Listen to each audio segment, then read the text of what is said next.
ঘুম ভেঙে যায় তিথির। তৎক্ষণাৎ বিছানায় উঠে বসে হাঁপাতে লাগলো সে। নিজের পেটে হাত দিতে নিশ্চিত হলো, না, কোনো ক্ষতচিহ্ন নেই। এটা একটা স্বপ্ন ছিল। স্বপ্ন নয়, যেন ভয়ঙ্কর একটা দুঃস্বপ্ন। দিথি টেবিল ঘড়ির দিকে ফিরে তাকায়। বিকাল 5টা বাজে। বাইরে মুষলধারে বৃষ্টি পড়ছে। দিথির টেবিল থেকে পানির গ্লাস হাতে নিতেই তার চোখ যায় দরজার দিকে। তানিয়া দরজার আড়াল হতে তাকে দেখছে। দিথি কিছুটা পানি খেয়ে গ্লাসটা টেবিলে রেখে বলল, আপু, তুমি ওখানে কেন? ভিতরে আসো। ও, তুমি উঠে গেছো? না, আমি এখানেই ঠিক আছি। তোমাকে কিছু কথা বলতাম, না যদি একটু বাইরে আসতে। তৎক্ষণাৎ দিথির মনে পড়ে যায় তার ঘরের চারপাশ বিভিন্ন আয়াত, দোয়া, জমজম পানি দিয়ে বন্ধ করে রাখা।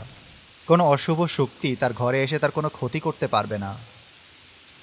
নিশ্চয়ই তানিয়া আপুর উপর কেউ ভর করেছে এবং তানিয়া আপুকে বসে এনে তার হাতে দিথিকে মারতে চাইছে।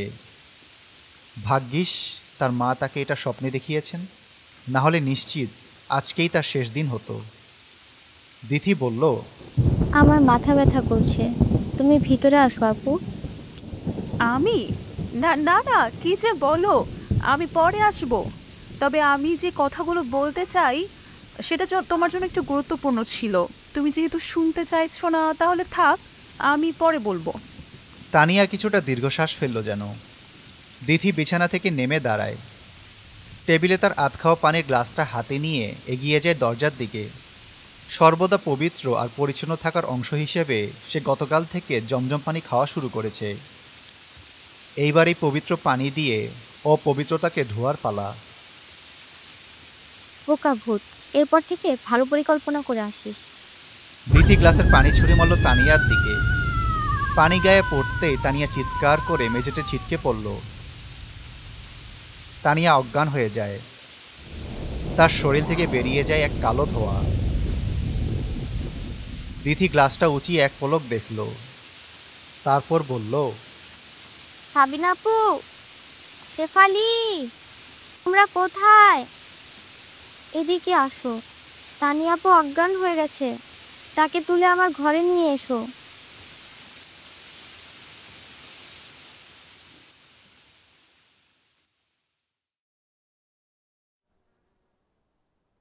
জ্যোৎস্না রাত। জঙ্গলের মাঝে রাস্তা ধরে হেঁটে আসছে মুস্কান। আশপাশে ঝিঝি পোকার একচ্ছত্র আধিপত্য। তাদের ডাক যেন ক্রমান্বয়ে বাড়ছে। বাতাসে ভাসছে নাম না জানা ফুলের সুবাস। মুস্কানের পাশে উদয় হলো হনুফা। তুই? রাত 10টা বাজে, এই সময় এইদিকে কই যাইতেছিস? ঘরে বসে থাকতে থাকতে আর ভালো লাগছিল না, তাই একটু ঘুরতে বের হইছি। জনাবরা বাইরে যেতে নিষেধ করছে? এই সময় ওরা তোর ক্ষতি করার চেষ্টা করবে। কিচ্ছু হবে না, চোর চোখে একটু ঘুরেই বাড়িতে ফিরে আসবো। জনাব যদি বাড়ি ফিরে দেখে তুই নাই, তখন? কিচ্ছু বলবে না, আমি সব সামলে নিব। তাইলে সমস্যা নাই, আমিও তোর সাথে আছি। ভালো কথা, রাশেদ পরে কি করছিল জানিস?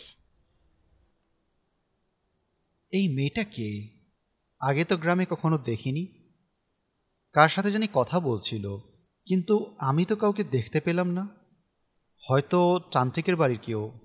ওর কথা শুনে যা বুঝলাম, বাড়িতে বর্তমানে তান্ত্রিক নেই। এই সুযোগ, এখনই ওই বাড়িতে ঢুকে তাদের উদ্দেশ্য সম্পর্কে জানতে হবে, একই সাথে তান্ত্রিকের পরিচয়টাও।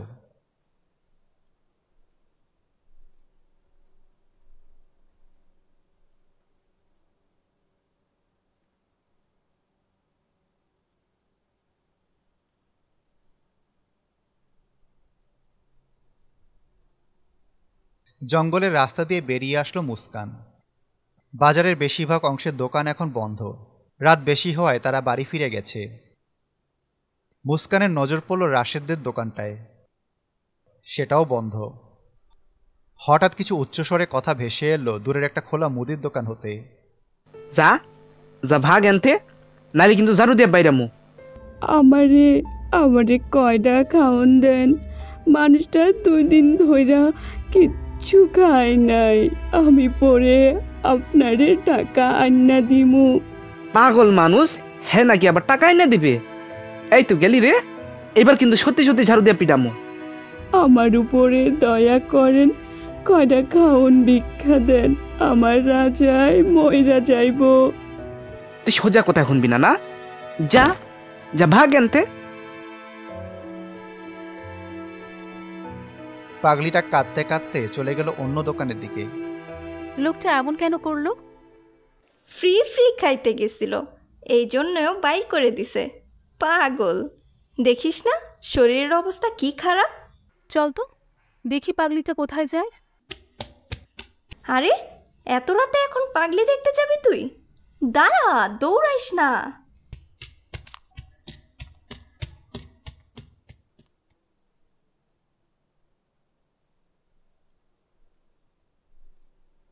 রিয়াদ ভগ্নপ্রায় বাড়িটার সামনে এসে থামল।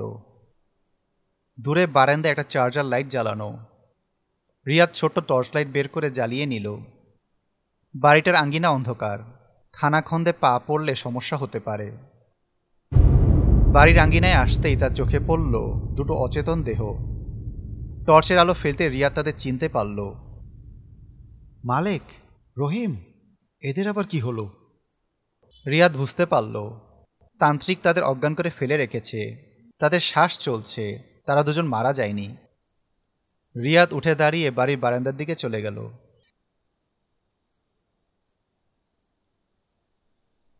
মূলধারা দোকানগুলো পেরিয়ে দূরের কিছু পরিত্যক্ত বন্ধ দোকানের সামনে এসে থামল মুস্কান। সামনেই দেখতে পেল সেই পাগলিটাকে।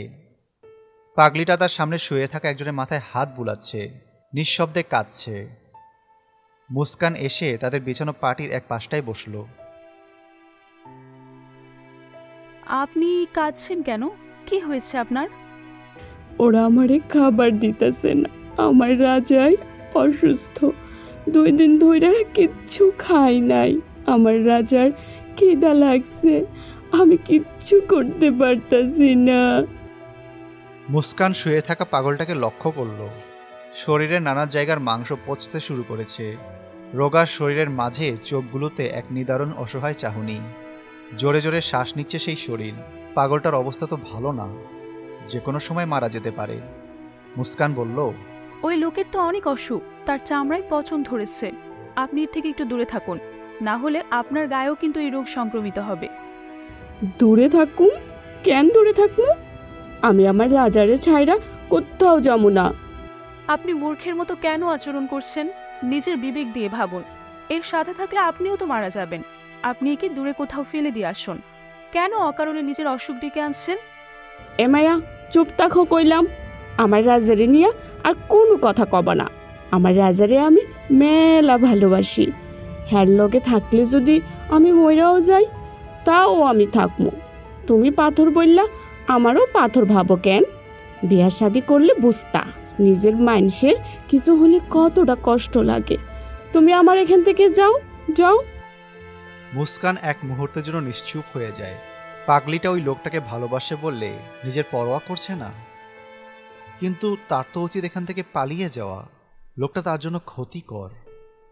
আজ দুপুরে খাওন আনতে গেছিলাম, তখন কয়টা বাচ্চা পোলা আইয়া আমার রাজারে পাথর মাইরা গেছে। আমার রাজাই কথা কইতে পারে না, ওরা আমার রাজারে অনেক কষ্ট দিছে। আমার রাজাই খালি কান্দে। আমি আমার রাজার লাইগা কিচ্ছু করতে পারি না। সবাই আমগরে তাড়াইয়া দেয়, মারে, সবাই অনেক খারাপ। পাগলি লোকটাকে ধরে কাঁদছে। মুস্কান তার হৃদয়ে যেন এই প্রথম কোনো কিছু অনুভব করলো। এটাই কি আবেগ, অনুভূতি, যা তার মাঝে এতদিন অনুপস্থিত ছিল? মুস্কান উঠে চলে যায়। হুনুফাকে এখানে থাকতে বলে সে খোলা কিছু দোকানের দিকে এগিয়ে যায়।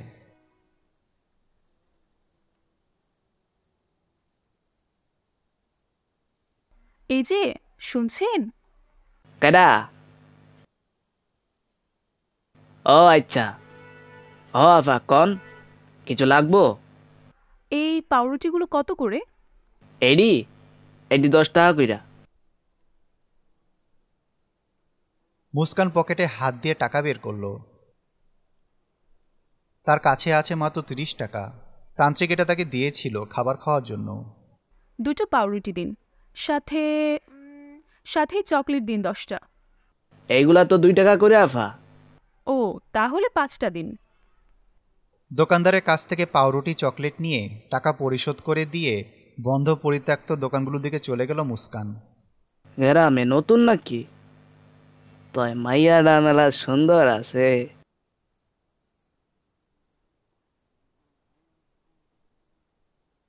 নিন, এগুলো আপনাদের জন্য। পাগলি চোখের পানি মুছে খাবার গ্রহণ করলো। দুঃখিত, আসলে আমি তখন না বুঝেই কথাগুলো বলে ফেলেছিলাম। কিছু মনে করবেন না প্লিজ। মেলা ধন্যবাদ তোমারে, আল্লাহ তোমার ভালো করুক। আপনি কি তাকে বিয়ে করেছেন? রাজারে হ বিয়া করছি, মেলা দিন আগে আমাকে দেখা হয়েছিল।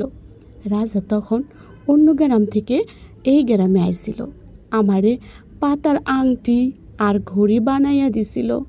তারপর থেকেই রাজারে আমার আস্তে আস্তে ভালো লেগে যায়। আমরা মসজিদের হুজুরে কইয়া নিজেরা বিয়া কইরা ফেলাইছি, তাই না রাজা? মুস্কানের মনে পড়ে যায় তার কাছে থাকা সেই ঘড়িটার কথা। সে ওড়নার আড়াল থেকে ঘড়িটা বের করে দেখল। ঘড়ির মানুষটার সাথেও তার এভাবেই পরিচয়। এটা কি নিছক কাকতালীয়? আমি দোয়া কইরা দিলাম, তুমি সুন্দর দেখে একটা বর পাইবা। আমাকে যেমন তুমি খাও আইনা দিয়া সাহায্য করছো, আল্লাহও তোমারে তোমার মনের মতো একটা বর আইনা দিব। খাবার খেয়ে আর বাইরে যাবেন না, আপনার রাজার কাছেই থাকবেন। আমি দেখি সময় পেলে কাল আবারও আসব। আজকের মতো বিদায়। মুস্কান চলে যায়।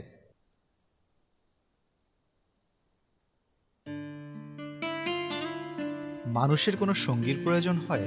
সে তো চাইলে নিজের মতো করে বাঁচতে পারে, একলা থেকে যা মন চায় করতে পারে। তারপরও সঙ্গী নামক ঝামেলায় তারা কেন জড়ায়? নাকি এতেই তারা পূর্ণ হয়? তার মানে কি সেও অপূর্ণ? কিন্তু তার পূর্ণতা কে হবে? কেউ তো তাকে ভালোবাসতে চাইবে না। সে এক অশুভ আত্মার জন্য তৈরি শরীর। কালকের পর থেকে সে সম্পূর্ণ সে আত্মার দখলে চলে যাবে। আচ্ছা, সে যদি কোনো কারণে আত্মার বশে না যায়, তাহলে কি সে একটা নতুন জীবনের স্বপ্ন দেখতে পারে না, যেখানে সে আর তার পছন্দের ব্যক্তি থাকবে?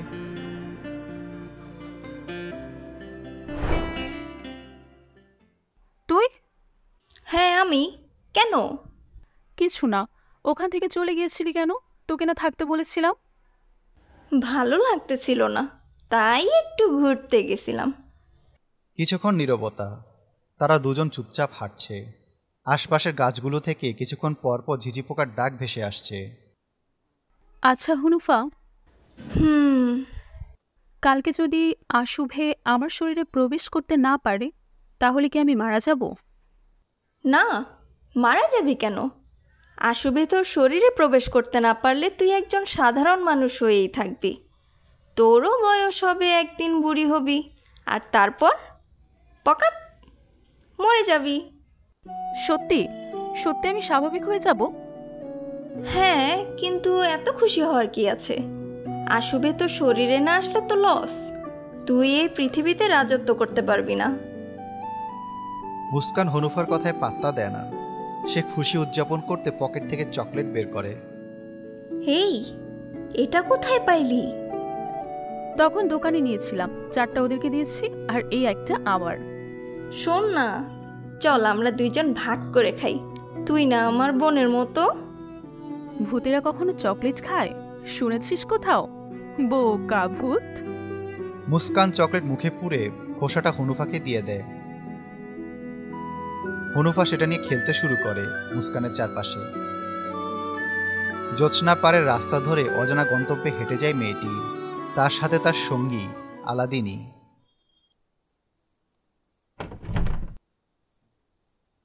না, এখানেও কিছু নেই।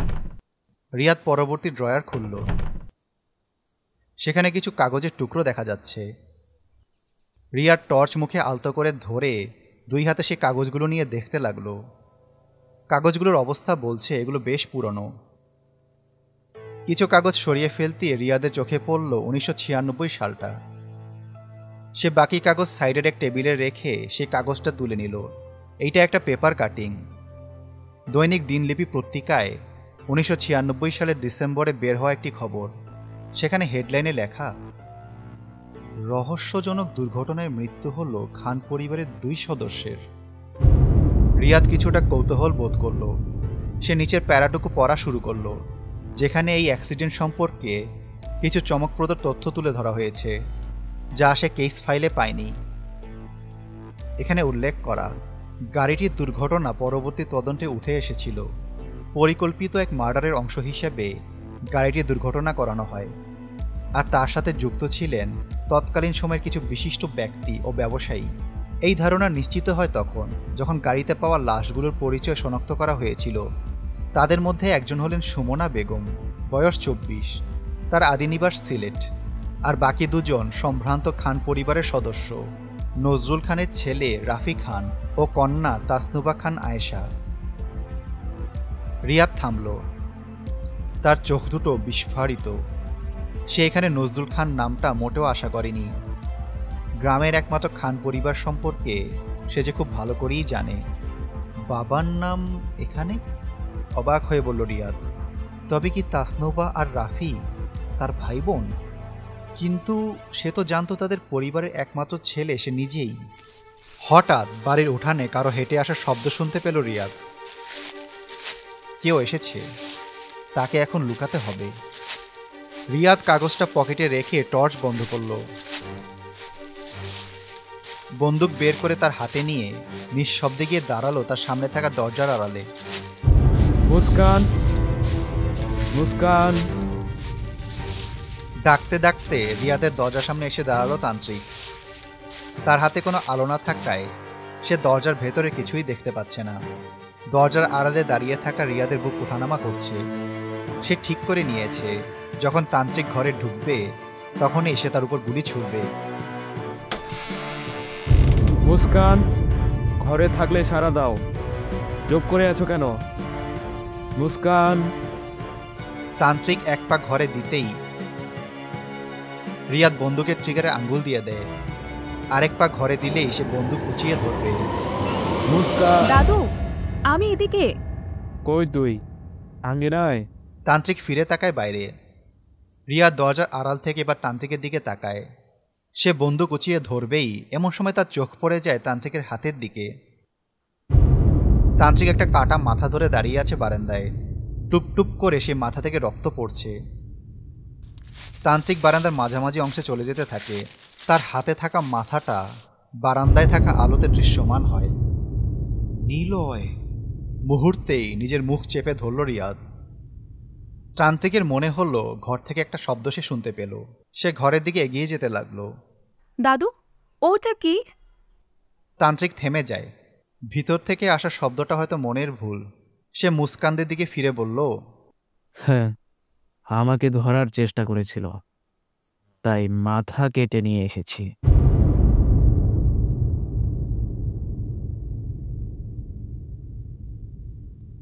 ভয় পাস না, এসব দেখে ভয় পাওয়া তোর সাথে যায় না। কি করবে এটা দিয়ে? কাজ আছে। তোরা কোথায় গিয়েছিলি? বলেছিলাম না অযথা ঘরের বাইরে না যেতে? খিদা লেগেছিল, ঘরে খাবার নেই, তাই হনুফাকে নিয়ে চোর চোখে গিয়েছিলাম। তান্ত্রিক কিছুক্ষণ মুস্কানের দিকে কাঠিন্য দৃষ্টিতে তাকিয়ে থাকলো যেন। পরবর্তীতে বলল, ঘরে গিয়ে শুয়ে পড়ো, কাল অনেক কাজ, অনেক কিছু জোগাড় করতে হবে। হনুফা, ওর বিছানা ঠিক করে দে। জি জনাব। রিয়াদ দ্রুত দরজার আড়ালে গিয়ে দেওয়ালের সাথে চেপে দাঁড়ালো। তান্ত্রিক ঘরে ঢুকে পরবর্তী ঘরের দরজা দিয়ে 3য় রুমে চলে গেল। রিয়াদ যেন হাফ ছেড়ে বাঁচল। সে মনে মনে ভাবতে লাগলো, এইভাবে তান্ত্রিককে মারা যাবে না, উল্টাও আমার ক্ষতি করবে। আচ্ছা, এই বাড়িতে আগুন নেই কেন? বাইরে চার্জার লাইট জ্বালানো। তার মানে কি এরা আগুন ভয় পায়? কি করা যায়, কি করা যায়? ওটা কাজে দেবে। রিয়াদ তার পকেট থেকে লাইটার বের করলো। এই বাড়িতে আগুন ধরিয়ে সে বেরিয়ে যাবে। আগুনে পুড়েই এই পিশাচটার মৃত্যু হোক। বিছানা তো করেই গেছি, এখন আর কি করব? ওই চল পিশু করে নে, রাতে ঘুমানোর আগে পিশু করতে হয়। চল। দেখছো কি মুখের ভাষা, বেয়াদব। আর কী বা বলবো, চল ওইদিকে টিউবওয়েলের পাশেই বাথরুম। বিরক্তিকর।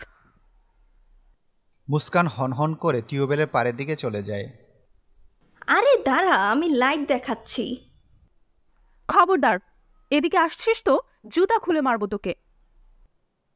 রিয়াদ বুঝতে পারছে না বাইরে কি হচ্ছে।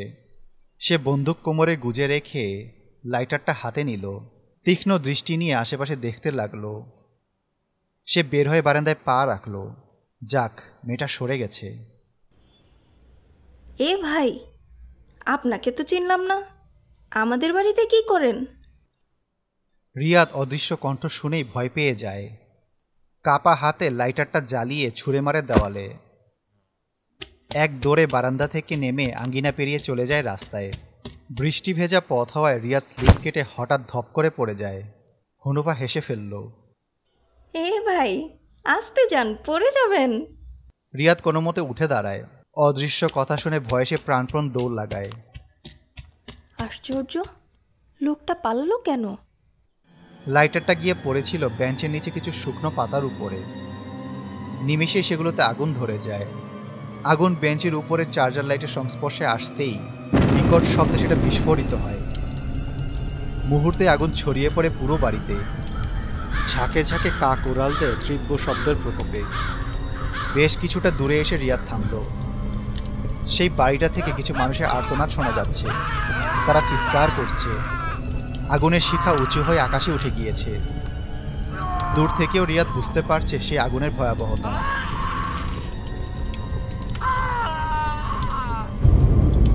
আমার প্রতিশোধ আমি নিয়েছি, এটা তোমাদের প্রাপ্য ছিল।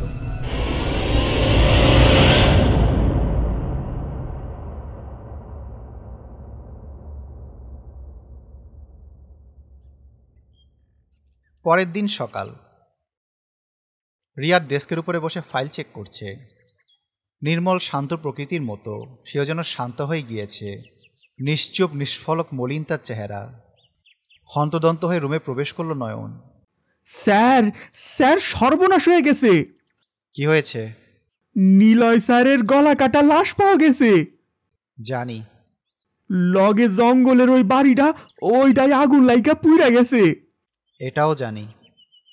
আপনি আমার সাথে আহেন, সেই হানের 2টা লাশও পাওয়া গেছে। রিয়াদ এক দীর্ঘশ্বাস ফেলে উঠে দাঁড়ালো।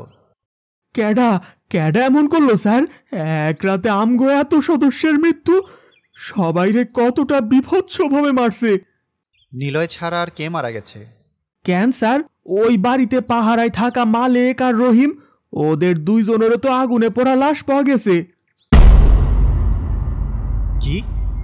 এই দুটো লাশ ছাড়া আর কোনো লাশ পাওয়া যায়নি? না তো স্যার, এই 2 জনেরই লাশ পাওয়া গেছে শুধু। ও মাই গড, ওটা বেঁচে গেল কিভাবে? কারা স্যার? রিয়াদ হনহন করে থানার বাইরে চলে গেল মুহূর্তেই।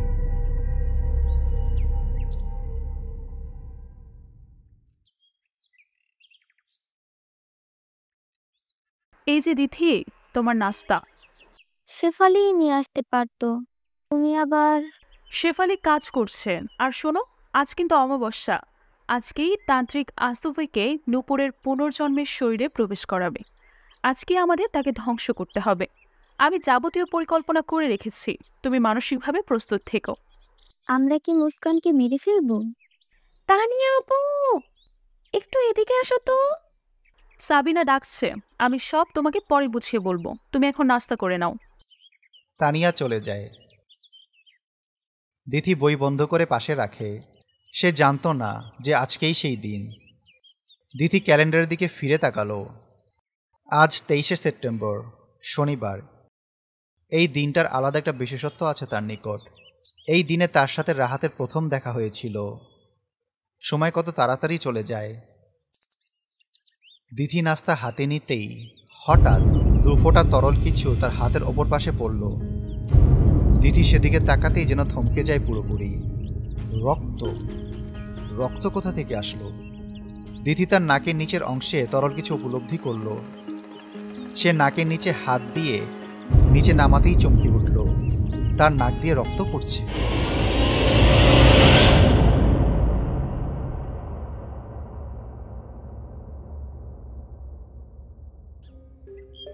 রিয়াদ বের হয়ে গাড়ির সামনে এসে দাঁড়ালো। তান্ত্রিক আর ওই মেয়েটা, ওরা বেঁচে গেল কিভাবে? এ তো অসম্ভব। আমাকে দ্রুত সেখানে যেতে হবে। থাম, ওরা স্বাভাবিক কেউ না, আমাদেরকে পরিকল্পনা করে যেতে হবে। রাহাত, তুই?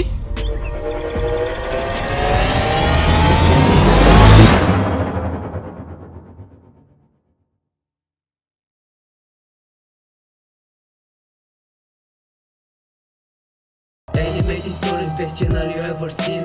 Animated stories, you are in a horror dream. Animated stories, you just take the bloody cream. Go and get the popcorn and you're ready for the horror team. Animated stories, best channel you ever seen.